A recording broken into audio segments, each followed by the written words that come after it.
time to catch up with Debrief, your quick wrap-up of TRT World's top stories from the week. As you can see, first let me get your thoughts on all the crisis, all the conflicts. Intense shelling, elaborate tunnel system. A key day to show unity. 2, 1. It was February the 24th, 2022. Russian troops attacked Ukraine. Many consider it to be the first large-scale war, a full conflict on European soil for the first time since World War II. Here we are, the fighting continuing, with both sides holding vastly differing views about how it should end. Dawn in Kiev. Warnings of the latest Russian drone attack blare out among people that have lived with them for nearly 3 years. Though the war in Ukraine continues to take lives, the focus for many is on what's happening elsewhere. During his presidential campaign, US President Donald Trump repeatedly vowed to end Russia's war in Ukraine. Trump last week spoke to Russian President Vladimir Putin on the phone and ordered top officials to begin negotiations. But there's concern from Ukrainian and European leaders who've been snubbed from the meeting. Can you assure this audience that Ukrainians will be at the table and Europeans will be at the table? The answer to that last question, just as you framed it, the answer is no. Europe needs to be a part of this process. Ukraine needs to be a part of this process. If not, this type of ceasefire is not going to be credible. Many here feel they are screaming into the void. The US says just because they aren't in the room doesn't mean their voice won't be heard. The war in Ukraine continues to take lives almost everywhere in this country. A Russian armored vehicle opened fire on them. I looked back and saw my wife and children were already dead. He sees the new US administration's approach as insult to injury. Betrayal is an understatement. This is not a betrayal. This is the destruction of a nation. The Ukrainian leader has already said that Ukraine is not going to accept any outcome or any agreement that comes from the meeting between the Americans and Russians. Many are accusing the US administration of betraying Ukraine. There's been some mixed messages coming out of the Oval Office. It is underpinned by fairly core philosophies from Trump. The US should no longer be the world's policeman, that the Europeans aren't paying enough for their own defense, let alone the defense of Ukraine. There's also this idea Trump has that only strong nations are really in a position to sort these things out.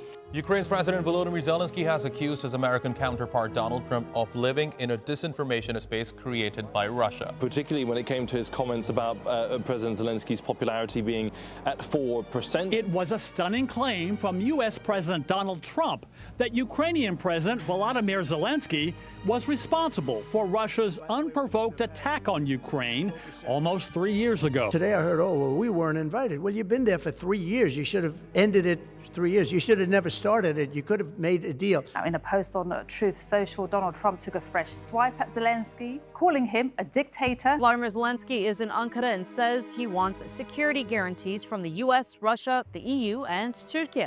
So Ankara knows what it takes to speak equally with two sides who consider each other mortal enemies. In an ideal world, we would like to see the territorial integrity of Ukraine is preserved in an ideal world. But this is the time of war, and unfortunately, as a result of this war, we have to do some choices, some bitter choices.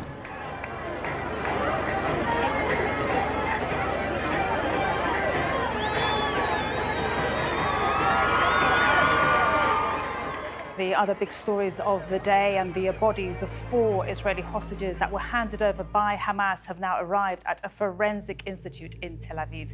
Among them are those believed to be the Bibas family, 35-year-old Shiri Bibas and her sons, 4-year-old Ariel and 9-month-old Kefir. The group says that they were killed in the early stages of the war by an Israeli airstrike. Coffins bearing their photos were laid out in southern Gaza. The first bodies of hostages to be handed over by Hamas. 83-year-old Oded Lifshitz was also among them. It's not just 4 people, it's more than that. It's the sense of helplessness. We're very concerned and worried that Netanyahu and his right-wing government will do anything they can to stop the second phase of the deal. Anyhow, Israelis are furious with their government. There is a sense of anger and frustration. So important that the ceasefire holds. We have seen unbearable suffering. in Gaza. A big exchange will take place on Saturday with 6 Israeli captives to be released. That's 3 more than what was originally scheduled for hundreds of Palestinians. Hamas has proposed that it is willing to free all remaining hostages held in Gaza and Palestinian prisoners in a single swap during the next phase of the ongoing ceasefire deal, with the aim of reaching permanent truce and a full withdrawal of Israeli army. Key commitments to the peace plan remain unfulfilled by Israel, putting the whole thing in jeopardy. Israel wants Hamas to leave Gaza for good, making that gap be even harder than the first phase negotiations. The Palestinians have a state, full rights, and dignity, and that's true for Gaza. That's true for West Bank, and that's true for Jerusalem. And that's always been the Arab position. Here's your news in brief, where we bring you even more top stories at lightning speed. Israel has gone back on its agreement to pull its occupation forces out of southern Lebanon. Tuesday was the deadline laid down in a U.S.-brokered ceasefire deal signed by Tel Aviv in November. Instead, it announced Israel will keep troops in 5 strategic locations on Lebanese territory, claiming they'll eventually be handed back. Beirut says their presence amounts to an occupation. Still, thousands of Lebanese citizens returned to their homes for the first time in months, homes they fled under heavy Israeli bombardment last year. This is a place that is almost unrecognizable to Kfar Kila residents. This entire town has been turned to rubble. These people are not coming back to much. The destruction that we are seeing here is truly unlike what at least I have seen in other places in southern Lebanon. Over in Sudan, the paramilitary Rapid Support Forces, or RSF, have reportedly killed hundreds of people in recent attacks. That's as the group announced it'll set up a parallel government. But the Sudanese army, locked in civil war with the RSF for the last 2 years, has continued to make gains in RSF-controlled parts of the country. Sudan's civil war has caused the world's largest mass displacement, with 12 million forced from their homes. Many escaped to neighboring countries like Chad. I'm Grace Kuriakanja at the border of Chad and Sudan, and I'll be telling you about the traders who come here every single day. Yaya, a father of 3, came to Adre in November. Unable to find a job here, he ventured into the transportation business using his savings.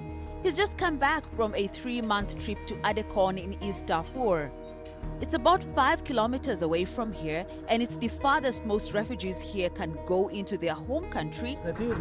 It's not easy to do this business, but I have to make a living. It's not safe to go to Adekan, but I don't have a choice. I have to go. I don't have another job here to feed my children. Moving south, M23 rebels in the Democratic Republic of the Congo, or DRC, are making gains in the mineral-rich provinces of North and South Kivu. This after executing 3 children for wearing the uniform and weapons of the Congolese army in the city of Bukavu. That's according to the UN. It's just a glimpse of the attacks that continue to be unleashed on civilians by the militia as they move further into eastern Congolese territory. Thousands were killed as M23 took Goma, a provincial capital, over the weekend, and hundreds more in its advance on Bukavu, a commercial hub. Their arrival brought with it widespread looting and a prison break. Banks and the airport have shut down. The UN says nearly 7,000 tons of humanitarian aid has been stolen from a World Food Program warehouse. There is huge impact on civilians. We have heard accounts of sexual violence against women because of the prison. What I'm doing is we are sending a fact-finding mission to document what happened, but also to make strong recommendations about how to get out of this fighting. News now on Africa, money, and sports.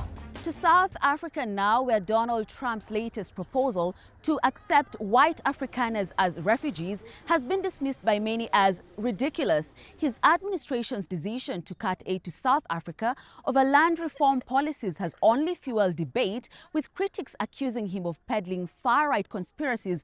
President Trump claims South Africa is mistreating its white minority, so he's offered to resettle them in the U.S. They're taking away land, they're confiscating land, and actually they're doing things that are perhaps far worse than that. One of the president's closest advisors, billionaire Elon Musk, who was born in South Africa, attacked President Cyril Ramaphosa over a controversial land expropriation bill. Official data shows black people own only 4% of private land, despite making up more than 80% of the country's population. Ramaphosa denies Trump's allegations, insisting that a controversial new land law seeks to correct a legacy of inequality left by the apartheid system. We will not be deterred. We are, as South Africans, a resilient people, and we will not be bullied. Meanwhile, Trump's executive order to stop birthright citizenship for undocumented migrants has sparked panic, particularly among African communities. Recent Artificial Intelligence Action Summit in Paris exposed deep divisions among nations and highlighted the balancing act between economic growth and security concerns. Artificial intelligence is projected to contribute $15.7 trillion to the global economy by 2030. By 2030, AI data centers could consume as much electricity as small nations. AI is going to be a major force, a driver of change, a driver of innovation. We're seeing major advances in large language models, and with those advances come exactly those ecological costs. Regulating innovative technology always comes with risks. If you do too much, if you set too strict rules, you will stifle innovation. If you don't set enough rules, you have the risk that technology runs away with you, that companies monopolize advantages, that you cannot, they just destroy the market. This weekend's US sporting extravaganza is in basketball, though this year's All-Star game has a new format. The NBA All-Star Weekend in San Francisco is underway with a packed schedule, a weekend full of contests showcasing the best of the NBA's talents. So far, we've had the three-point contest with Tyler Hero of the Miami Heat winning. The skills challenge was equally exciting with Donovan Mitchell and Evan Mobley from the Cavaliers winning there. And for the slam dunk contest, Mac McClung from the Orlando Magic winning the contest. There is so much to enjoy for the fans attending. Instead of the traditional single game, we now have a 4-team mini tournament. The first team to hit 40 points will win each game, and the teams are as follows. Shaq's OGs, some very big names there like Stephen Curry, LeBron James, and Kevin Durant. Kenny's young stars, they will be featuring some of the NBA's most promising young talent. Chuck's global stars, they will be featuring the foreign talent of the NBA. And the final team is Candace's rising stars. Hopefully it brings some excitement back to this game, because the NBA All-Star game in recent years has been pretty abysmal, especially last year, scoring over 400 points. The big knock has been that there's no defense involved, but the players don't care anymore.